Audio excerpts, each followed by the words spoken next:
components, including all the data reporting area.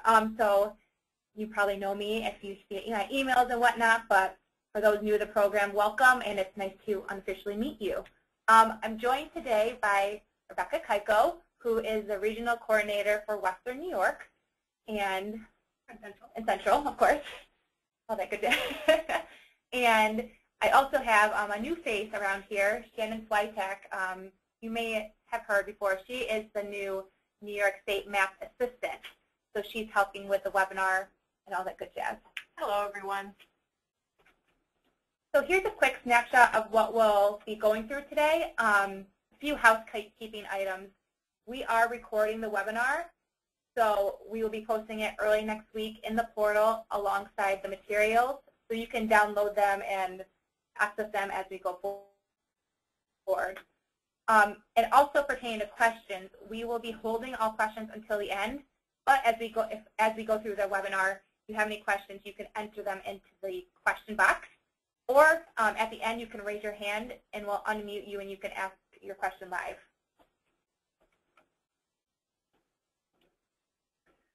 Okay, the overview. So why does the AG's office need your data? What are they doing with it? So the AG's office are looking at a client's progression from the state of intake all the way until an outcome has been achieved. They're trying to see what's going on within that length of time. They're looking for common trends. Who are the most common servicers who are involved, and any correlating violations, and coming up with targeted approaches to attack those. As you know, like there were settlements that were actually settled the last couple years.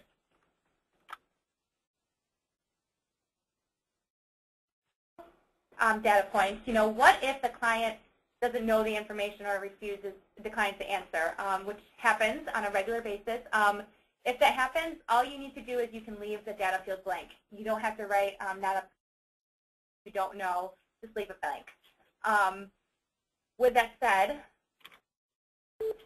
sorry about that. If you can easily obtain the information, that would be great. We are always looking to collect that, but don't go to extreme measures to collect it. We don't want you going down to the clerk's office and to the basement to go through files. Just do your best.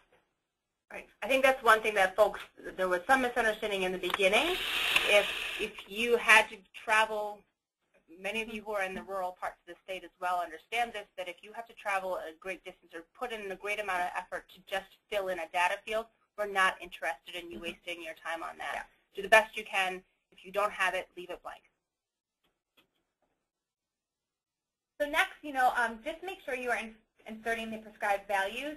Again, we really appreciate your willingness to include explanations as to why a certain data point has a specific answer, but we're asking that you put that information in the comments field, which is in the last column. So please just keep that in mind as you're going through, because we are looking at that, and again, we really appreciate that you want us to let us know, and that's really valuable information, but just please put it in the comments field.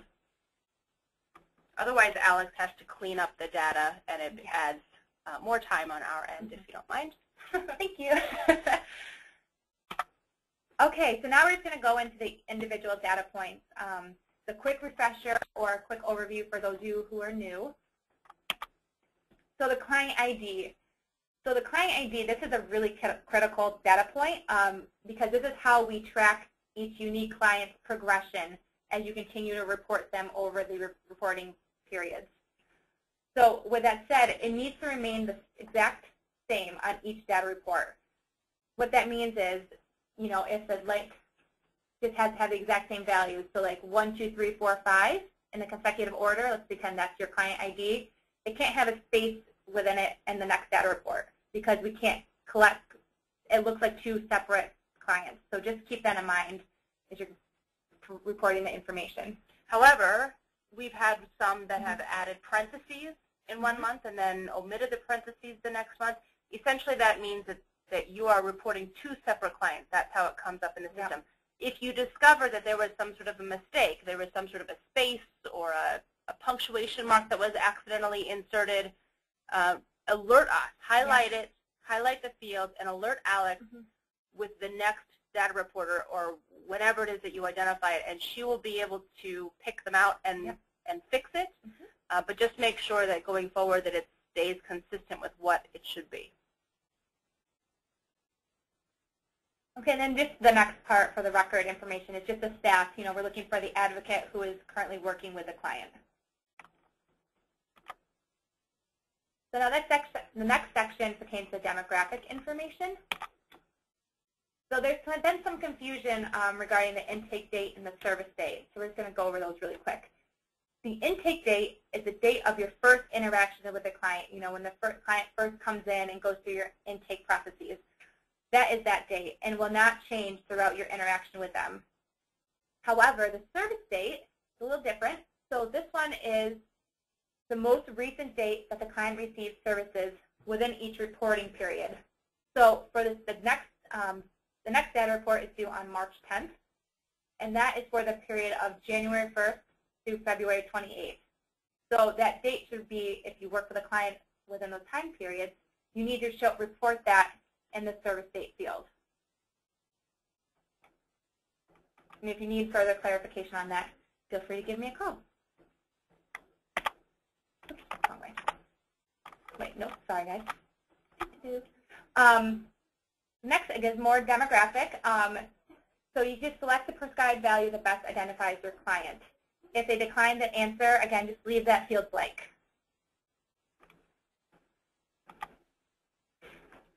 So these, for the next batch, we're looking for the number who is currently residing in the household.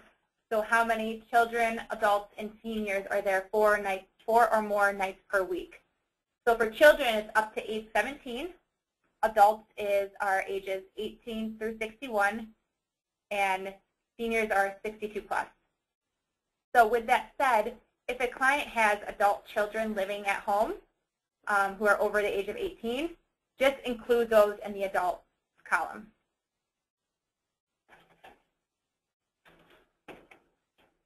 So income pertains to the entire household income of the most recent year. You can round up to the nearest 5,000 mark to make it easier if needed. And then credit score, again, if you can obtain that information, that's great, but don't go to extreme measures. And then household type, again, just use your best. We're trying to figure out what their current household looks like. You know, are they a single adult? Are they married with dependents? A female-headed single-parent household? We're just trying to garner what's the bigger picture. So property information. So first I'm going to say that the property information should be where the home is located. Sometimes the owner is residing somewhere else, but it should be where the home is. And with that said, I know a lot of people are located on the border, a lot of HOPP grantees. So the property must be within New York State. So just keep that in mind to count under the HOPP program. Right. So to say that in another way, the property that you are trying to save probably is the property that we want to know all of the related property information about. Where they live, you might have that in your own system in terms of trying to contact them. For some reason, they may be living elsewhere, which there's lots of reasons for that. But we are interested in knowing all of the data that is relevant to the property you're trying to save from foreclosure. Okay. So just something else to keep in mind, because these two fields are so critical. The AG's office often, I'd say very often, most of the time, are looking for information on a regional basis or for specific counties. So that's why these two fields are vital. So make sure you're completing them as well. So the next section is about the loan. So these batch of data points are at the loan information at intake and won't change. So essentially we're trying to look at a snapshot of what the loan looks like when the client comes in to see you. So why is the mortgage in distress? Again, select the primary and or secondary if so, reasonings. The number of units on the mortgage, again, if it's a 1 unit or if it's duplex or condo, report that there. And then the date of the property purchase. So just keep in mind that it needs to be in the month, year format. There's a huge difference between in the date format as opposed to writing it out. So please do the date format. And if you have the day, like the month, date, and year, you can report that as well. But you don't have to, by any means.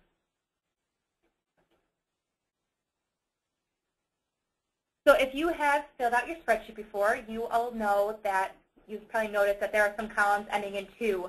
So if you are assisting the client with a second lien, that's where you report that information there in those columns ending in 2.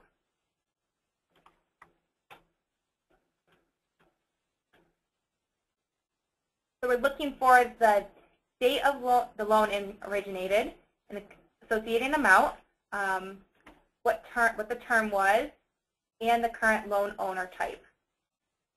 I think those are all pretty self-explanatory. And again, they're all located in your data manuals if you need further information on those. Or just call Alex. Or just call me. So loan information at intake.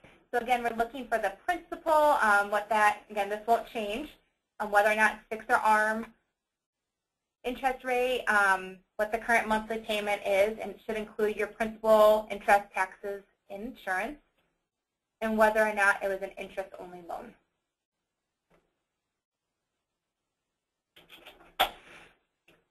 So as everyone should know by now, we did amend the data manuals to include a couple of new data values. So one of the fields was pertaining to loan status. So we are changing the value at least 120 days late and adding all these new values. So the value at least 120 days will no longer be valid for clients with an intake date after January 1st of this year.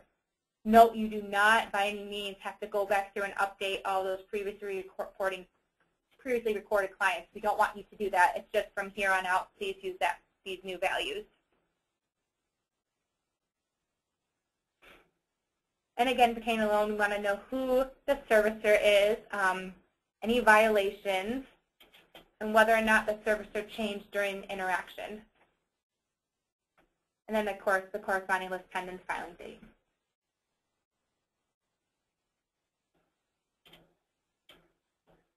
So for the number of settlement conferences, you only need to report the total number that occurred within the reporting period. You don't have to accumulate. So what I'm saying, what that means is you can just report if you had one conference within the reporting period, just report one. You don't have to accumulate that number. Our system automatically would do that for you, so just within the reporting period. And then for the date of the first settlement conference, this is the very first settlement conference that occurred that the client had. You don't have to report on the upcoming ones. We want to know the very first original settlement conference date. And then bad faith motion, I think that's pretty self-explanatory. Now services provided. Good stuff, yeah. It's a good faith. Good faith, yes, for positive. Stick a lawyer in the room and I'm going to correct you. So now for the total legal service hours. This field is a cumulative number of the total number of services hours since the beginning of HOPP. It's reported in hours and not minutes. So please keep in mind that if you are reporting on clients that were serviced in year 2 or year 1 that you are continuing to serve on, those are known as carryover clients who are carrying over among the grant years. Please continue to report that cumulative number. We want to know the total number since your interaction with that client.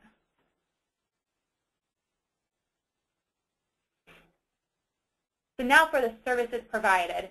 Please report the most significant services that you work with a client on during the reporting period. So as you know, you could work with a client up to 4 or 5 times within that reporting period. And you know for the service date, we ask for the most recent service. So this is where it differs a little bit in that it does not have to match the services on that you provided on that service date. So we want to know the most significant services. So if you submit a loan, like loan mod one day and then in the settlement conference another, and then also did provide some advice, we want to know the first 2. Those are the most significant. Hope that makes sense. So also note that when you report the value submitted a loan mod, you need to indicate the status in the modification request field, which we'll go over in a submitted field, which we'll go over in a second. So again, we do have some new values. As mentioned earlier, we amended the data manual. So these are new values that are now available that you can use when reporting the work you did with your clients.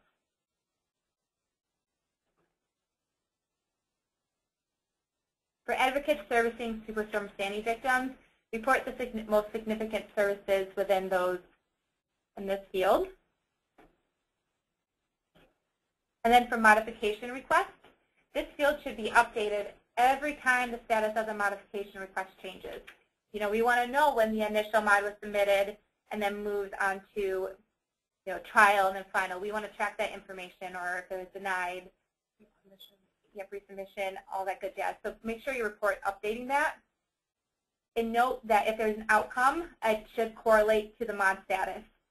So if a client did not qualify for a mod, yet there's a reported mod in the outcome field, mortgage modified HAMP, for example, something's not right there. So just make sure you're double checking that. If not, you'll hear from me in a very happy way, of course, possibly. So now going on to outcomes. So note that you are not expected to fill in this field until you have achieved one of the milestones or outcomes. You can fill it in. You most likely will occur or could occur more milestones throughout your interaction with a client, but they do not have to correlate to a case close date. So just keep that in mind. And you don't have to report on it every time. It's only when a significant milestone or final outcome was achieved. If you have 2 outcomes for one mortgage, you don't have to prioritize. They're not weighted, so don't worry about prioritizing that. And just take note of the supplemental reporting fields, which looks like this. So this is just a little different version of what's in your data manual. And again, these slides will be available in the portal, so you can download if you want to accept these, or hang or print them out or what have you. So these are the values over here in the left-hand column. And then these are all the supplemental fields that are required in the instructions. So just take note of those as you go forward. Again, the same thing. But I just want to point out for this one, if you are working with a client who received a MAP loan, please select this value. We're not adding any specific MAP fields or questions to the data points. So please just select this outcome. Okay, more of the same, more outcomes and whatnot. So just again, be cognizant of the supplemental fields. And then the last change to the data manual was the addition of this value, resolve non-mortgage lien issue. So now that's available to you to report on.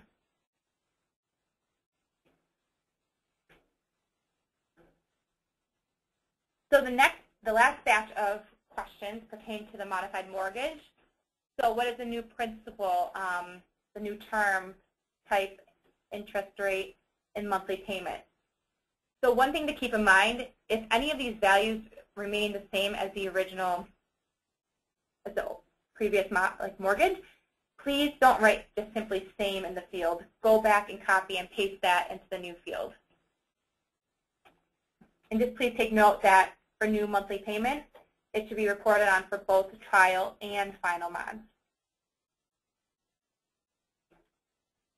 And again, how much of the principal was forgiven, the amount of forbearance, if there was a short sale, for how much, and what was the date, and whether or not they were fully forgiven. Some more, deed in lieu, cash benefits. That is a text field, so you can enter anything in there. Just refer back to that supplemental, that chart, to see what information you should be placing there. What the new housing situation is, if it changed, and then the date of case closure. So just note that if you are closing a case, there must be an outcome reported on. If you don't know, just select the outcome client, outcome unknown.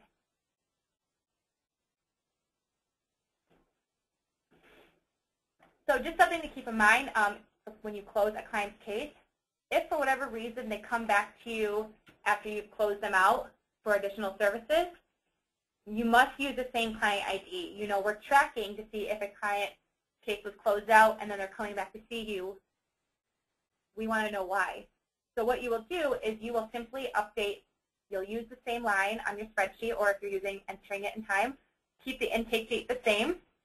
Everything, all the intake information will remain the same. All you'll do is update the service date, remove the case close date, and then update the services and correlating outcomes that were provided, that are endured.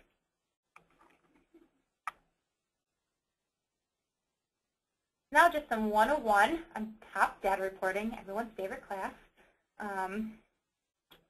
So reporting new clients. So all you're going to do when you're reporting a new client is enter all of the information that you have available. And again, I'm just going to emphasize, as long as it's easily accessible. Again, we don't want you going to the basement of a clerk's office or wherever you, just easily available. So you're going to input the actual intake date. Again, that is the first date of your first interaction with that client, and they went through the intake process. What was the most significant services? You can report up to 2 that were provided, and the cumulative number of service hours. So with that said, all clients with services covered by any portion of HOPP can be included on your data report. So just keep that in mind. And then just also another thing to take note of, one household equates to one client. So even if there are multiple people on the mortgage, we're still counting that as one household. So existing clients, clients that are continuing to receive services across the reporting period. If you worked with a client, again, during the reporting period, note that you must update their HOPP information to include the services provided. Okay, kind of more the same thing, but just make sure you're updating that information as we go forward. And as this happens, and understandably so, you guys are doing a lot of work. So if you forget to report on clients from an outside reporting period, let's say for this an upcoming report, the current reporting period is January through end of February. Let's say you forgot to report on a couple clients back in November. That's fine. So what you're going to do is you will include them on your spreadsheet, highlight them, make them yellow or something just so it stands out to me, and then shoot me an email and just let me know that you forgot to report on a couple and they are highlighted on the spreadsheet. So that's all you have to do, and we will go back through and update that information.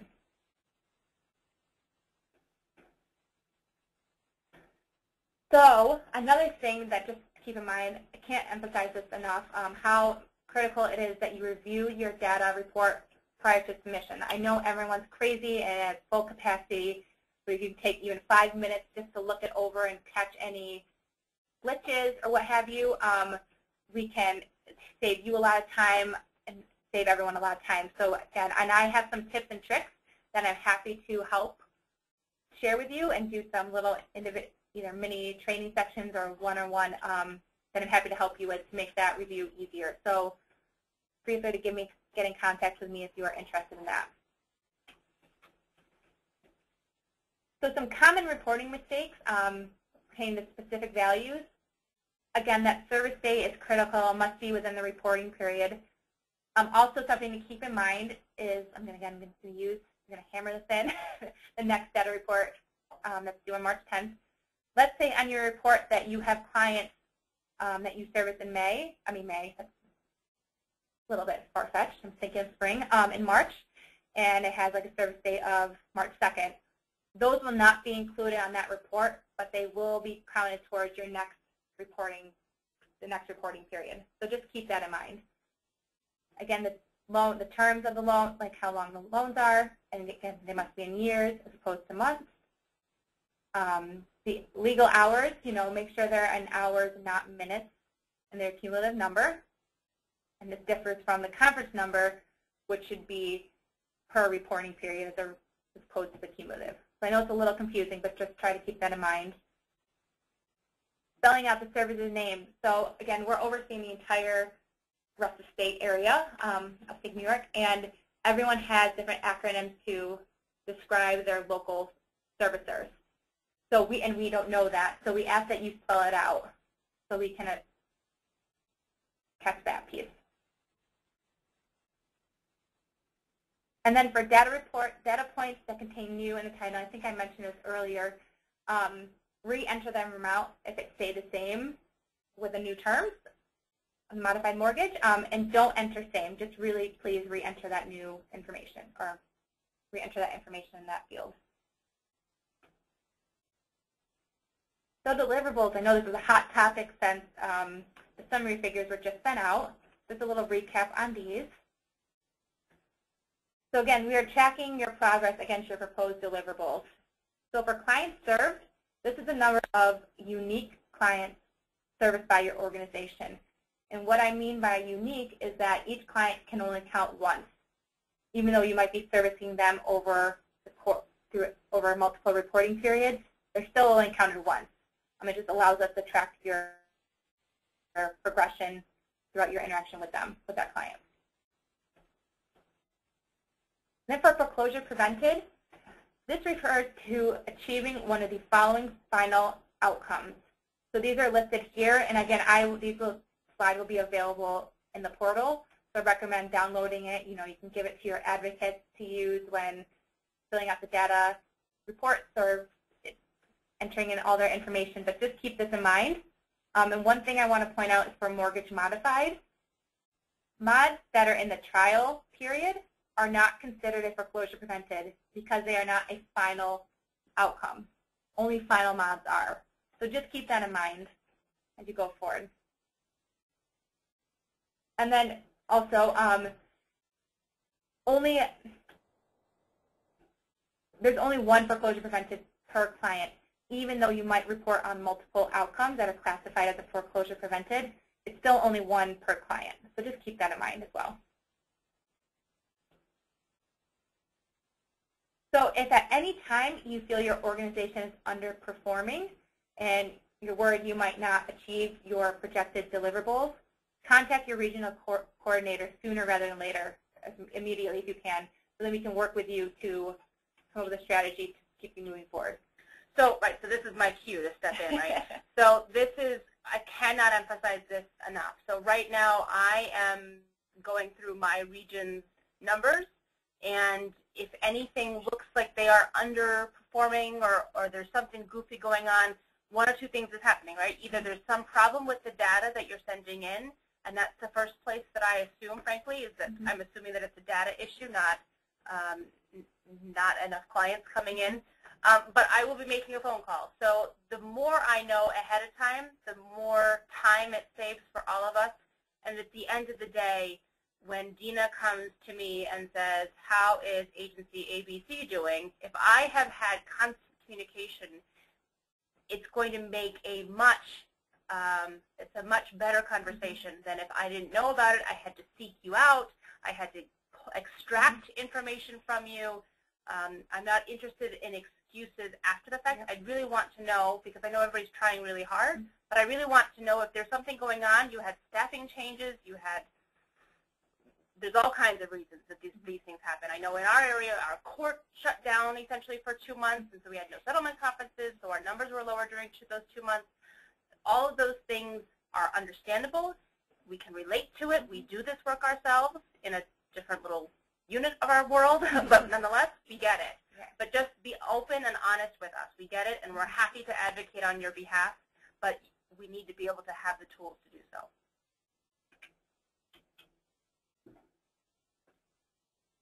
So with that said, now we're going into questions. And again, please enter any question that you might have, burning questions, into the question box, or feel free to raise your hand and we will unmute you.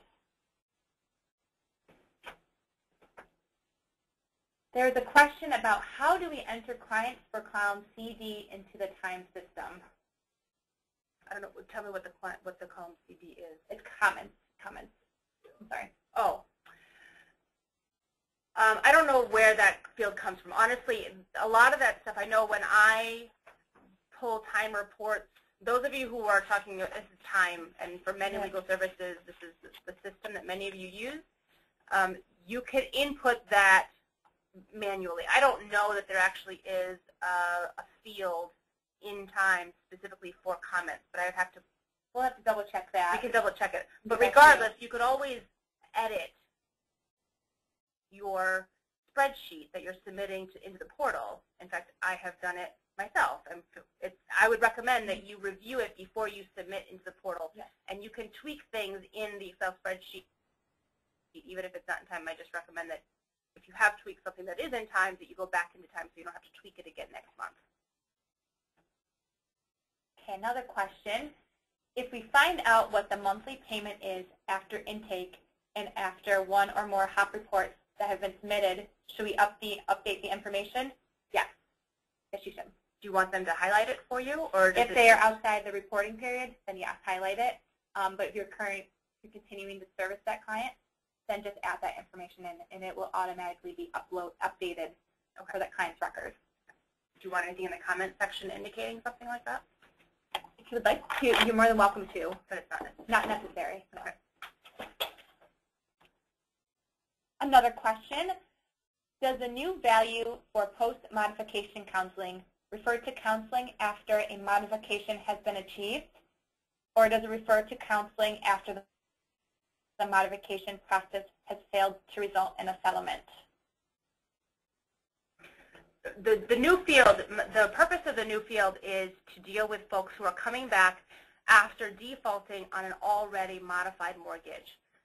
If you are dealing with somebody where you have attempted to resolve the loan, it's failed, they were denied, the client changed their mind, it's all considered part of that counsel and advice and attended settlement conferences, all that stuff that goes along with the process of representing and assisting these homeowners.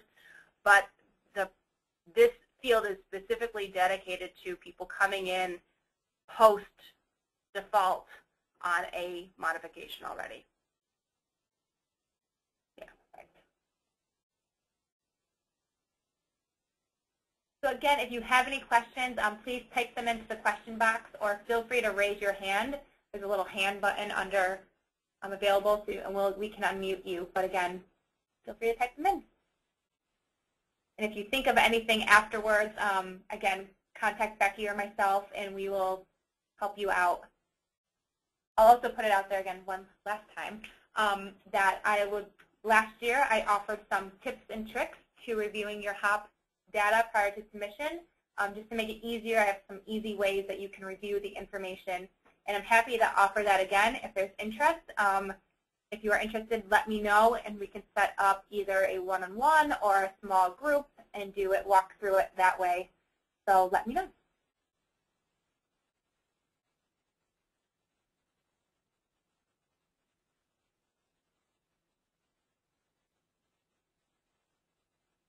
Stay on for another 5 minutes? Yeah, questions?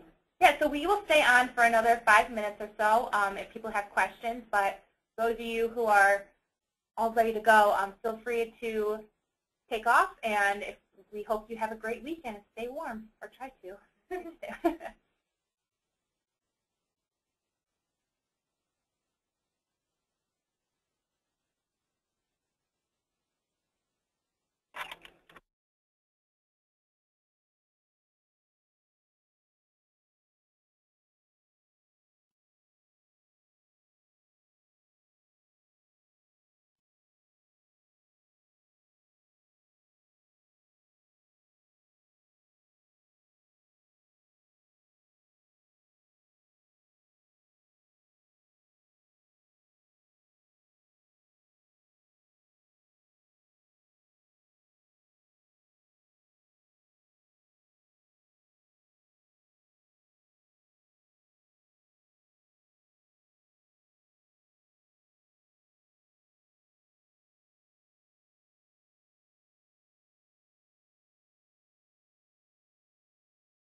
So just to clarify, one quick question regarding the redefault counseling that was asked earlier.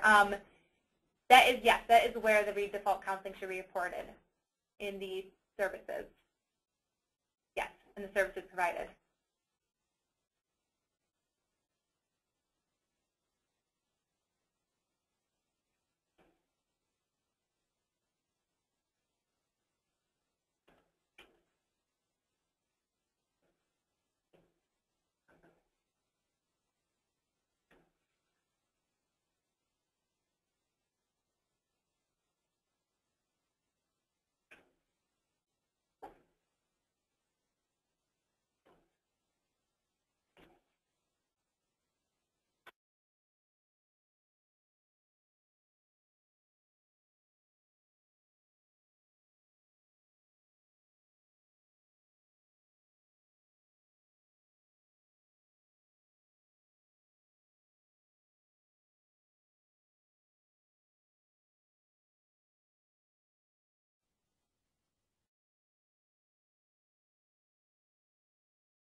All right, everyone.